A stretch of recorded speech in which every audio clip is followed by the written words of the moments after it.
Hey everyone! Welcome back. I am really glad you're here.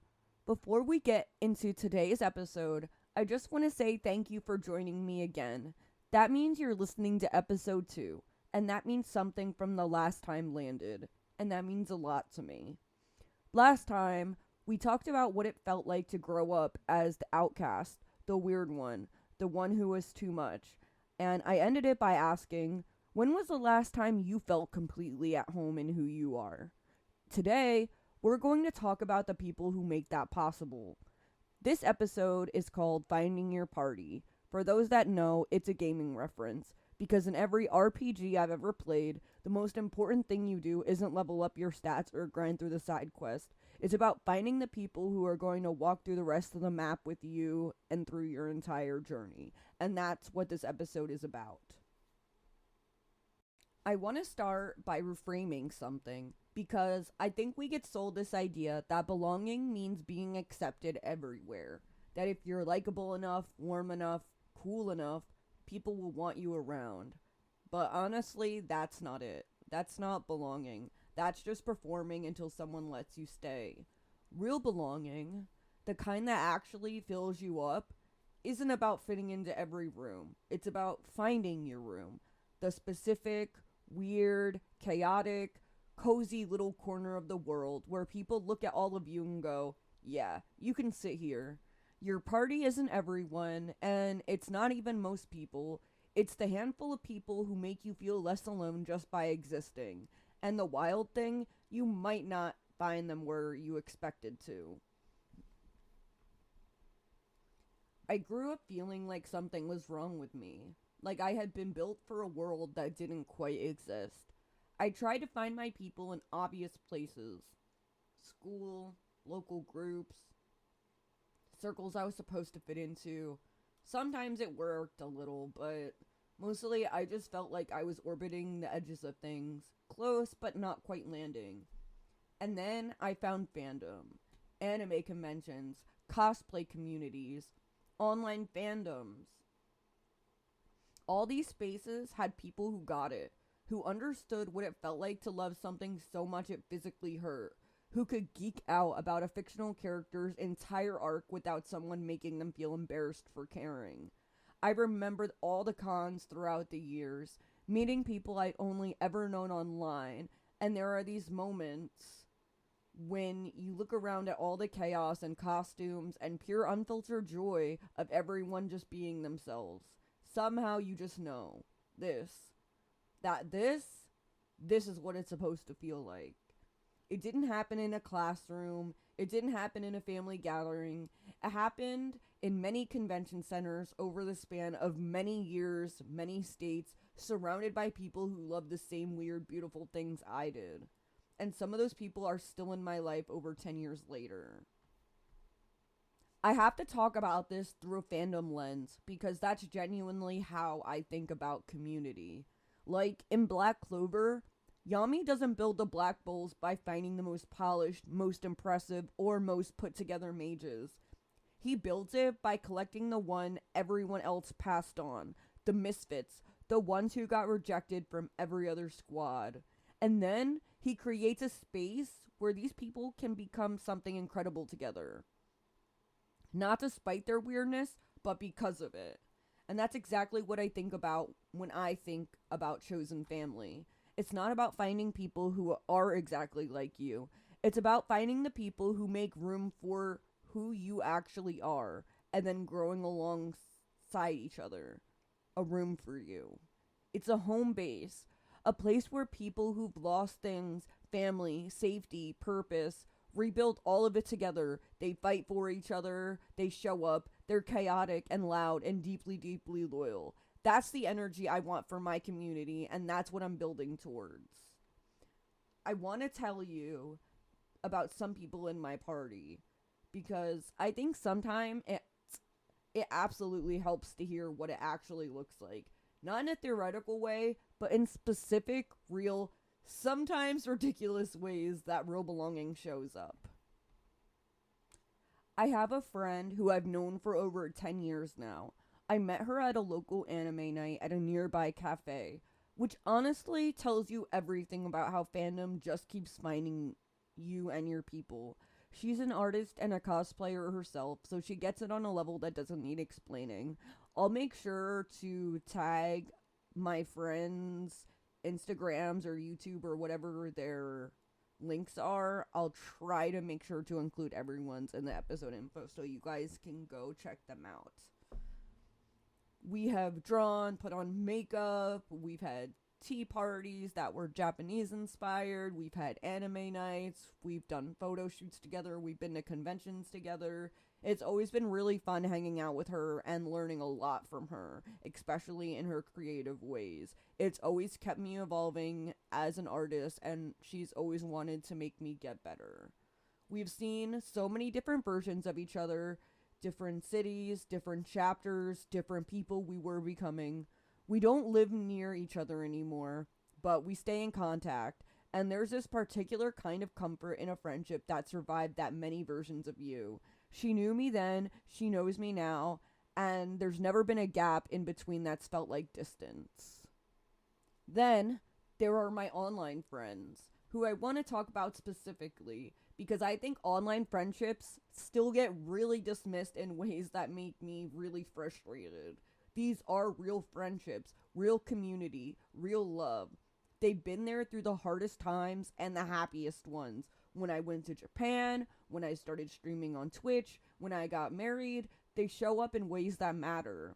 My one friend, Allie, she drove 8 hours to come meet me in person for the first time. 8 hours. When we finally saw each other, we hugged and we cried, and I remember thinking that this is what it means when someone decides you're worth it. She didn't have to do that, she wanted to. That's your party. And then there's Corey May, someone I connected with on YouTube, who I actually got to meet in person when I visited Japan. He gave me a guided tour of 3 cities in Tokyo. He knew me really well because his whole Discord was always there for me and helped me plan everything. So it was really, really cool. There has been a constant presence from all of his Discord and all of his community through my hardest and my happiest years. They have talked me through tough conversations and panic attacks. They've also stayed up late night streaming movies and video games on Discord, just vibing for hours. They were there for the rough times and through all the breakthroughs. And no matter what, they've always been there for me, and that's what matters. That's not fandom, that's a home. Your party can be built across distance, across screens, across years of not seeing each other. What makes it real isn't proximity. It's the fact that when something big happens, good or hard, those are the people that you think of first. And then there are my friends who showed up in a completely different way. The stabilizing ones. The ones who help you plant your feet somewhere new.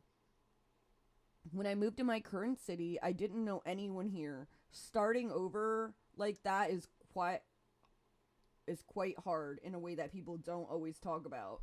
You can be completely fine as a person and still completely unmoored when your people aren't around you. I've had a few close friends here now who have helped change that. They've showed up, kept showing up. They've helped me build a life in a place that didn't quite feel like mine yet. Now they come over regularly. We hang out. We talk on the phone. We watch TV. We just exist together in an easy way that only happens with the right people. No performance, no agenda, just company. That kind of friendship doesn't always get the recognition it deserves. It's not only the dramatic drive 8 hours kind of love, but it's beautiful too. It's the steady kind, the kind that makes an unfamiliar place start to feel like home, and I'm really, really grateful for it. And with talking about communities, I'm really grateful for. I have to talk about my Twitch community because they are part of my party too, and they have been for years. These are people who showed up to streams and just kept showing up. They've been there through the versions of me that were figuring things out, the versions that were struggling, the versions that were thriving. We watched each other evolve in real time, supported each other, grown alongside each other. There's something that's really special about a community that forms around something you love and then becomes something bigger than that. It stops being about the content and starts being about the people. And that's what happened for me. And it's the one of the things I'm most grateful for. Sometimes, and this is the part I love the most, your party shows up in the most unexpected places.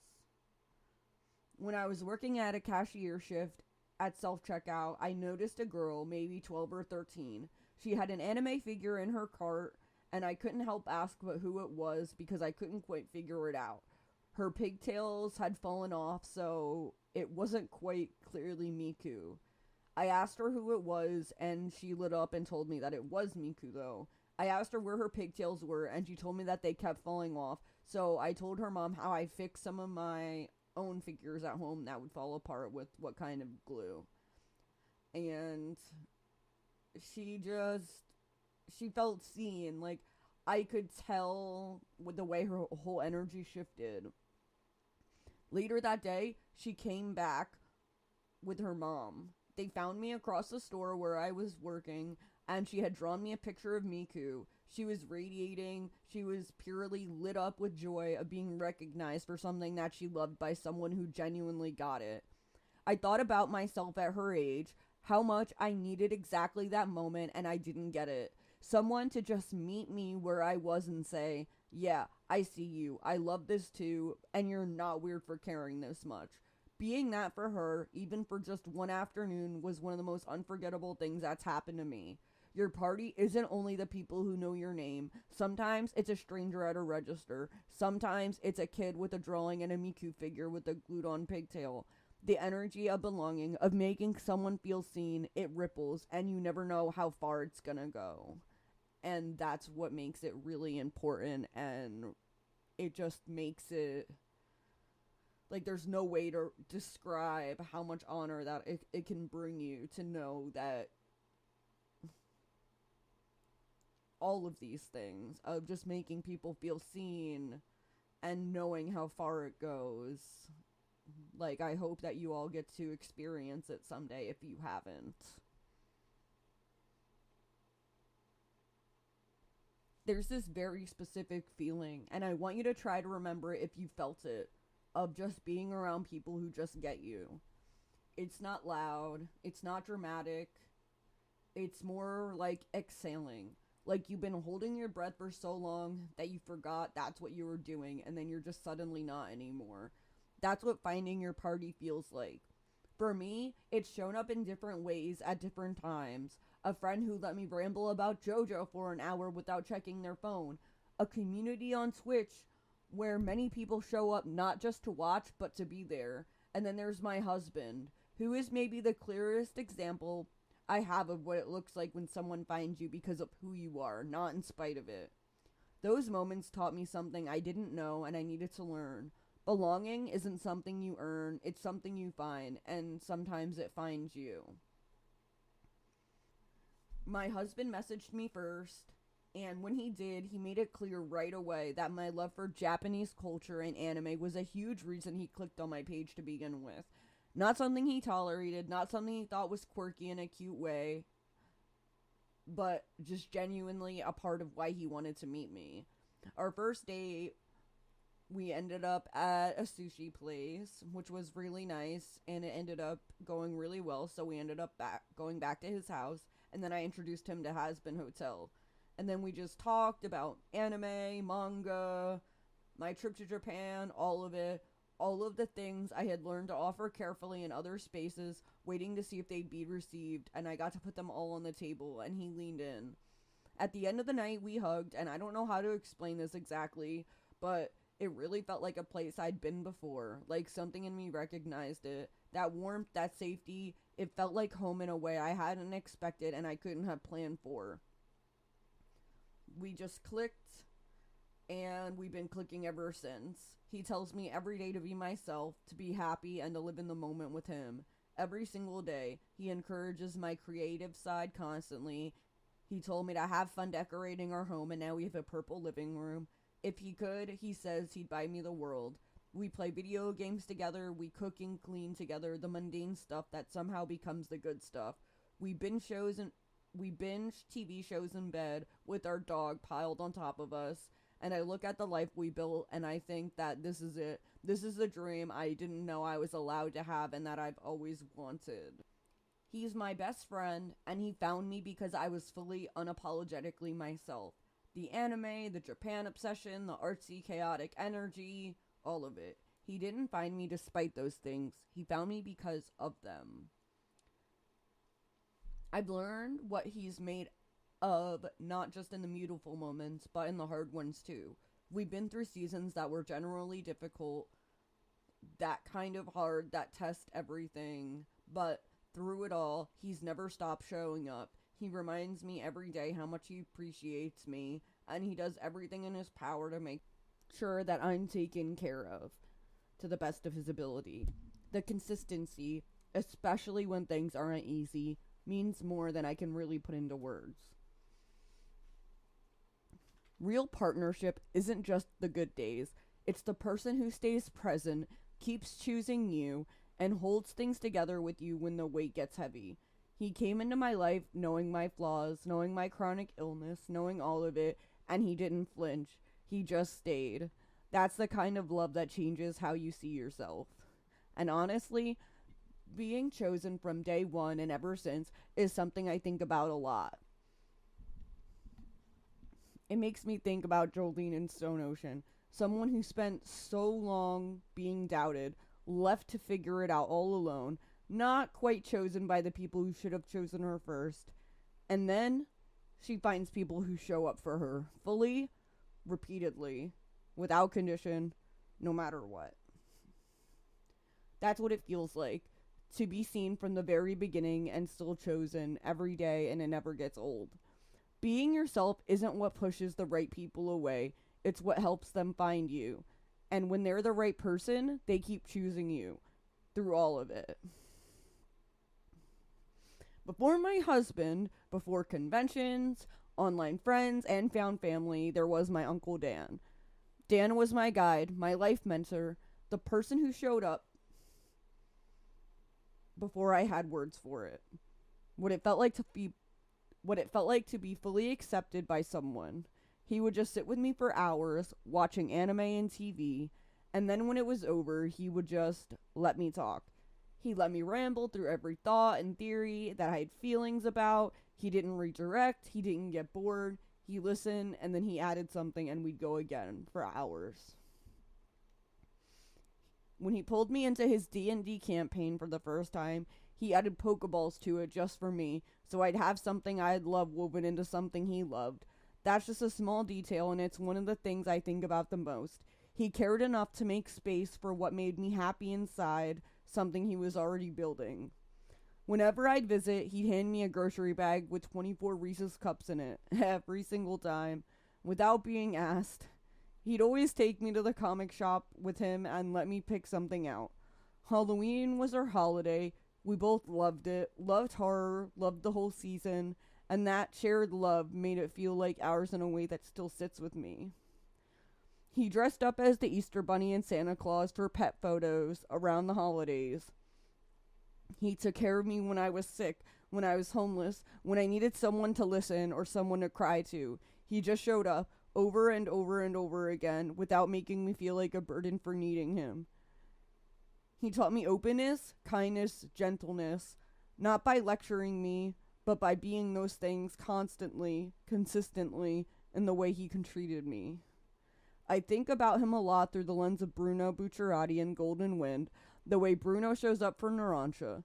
Not as an authority figure, not as someone who fixes things from a distance, but as someone who's just there, who sees you, who makes you feel like you matter to the group, to the story, to the world.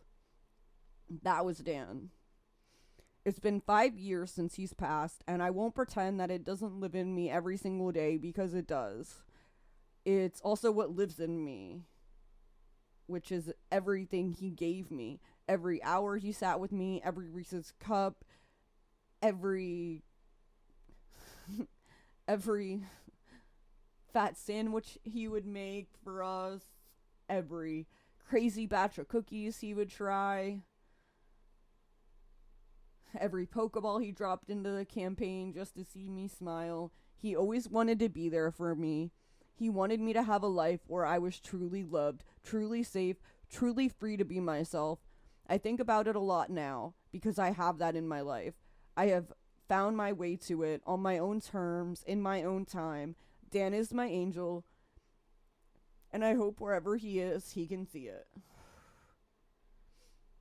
My husband lost his mom the same year I lost Dan. We both know what it feels like when someone irreplaceable is just suddenly gone. And there's something quiet and profound about having someone beside you who doesn't need that grief explained, who already understands in their own way the specific weight of it. Your party holds your losses too, not just your joy. And then there's my aunt. She's a different kind of party member, but no less important. She has been woven into my life since before I can remember. She is my mother's lifelong best friend, just as my Uncle Dan was to my father. So, in a way, these two people were always part of the fabric of who I was going to become before I even had a say in it. I was her flower girl at her very first wedding when I was a little girl. I held her youngest daughter in my arms when she was a baby, and now that little girl is a beautiful teenager. I've watched her grow up, and I get to be a part of that. She's like a niece to me, and that's how I interact with her every time I visit. I usually do her hair. I gave her her very first haircut. We even got pictures of that day. I've colored it. I've styled it. Every time I see her, I always try to come up with something new to do with her hair. That's how I show my love, with my hands, with care, with showing up and making someone feel seen and taken care of. It's just the beautician in me, and it's just how I'm wired.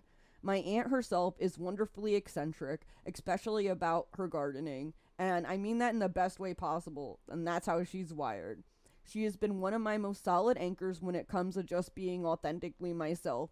As an adult, making my own choices, doing things for me, she never made me feel like something that needed justifying. After I lost my uncle and through some rough relationships, she was one of the first people I reached for. She's had shown up for some of my roughest chapters without ever making me feel like a burden. That kind of quiet, steady presence, and that's kind of its own love, and I don't take it lightly. I want to be honest about something, though, because this episode would feel really incomplete without it. That finding your party is hard when you spend a long time believing you're too much for people. When you've been told directly or indirectly that your needs are too much, your feelings are excessive, your passions are embarrassing, you start to build walls. Not because you don't want connection, but because you're protecting yourself from the specific hurt or reaching out and being told there's no room. I did that. I kept parts of myself small and quiet in relationships that didn't deserve the full version of me. I just told myself that I was being considerate, but really I was afraid. And what I've actually learned is slowly, imperfectly.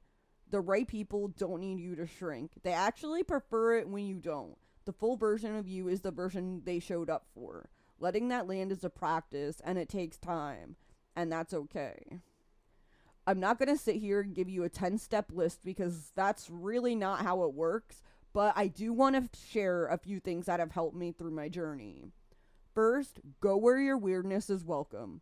This sounds obvious, but it's genuinely underrated.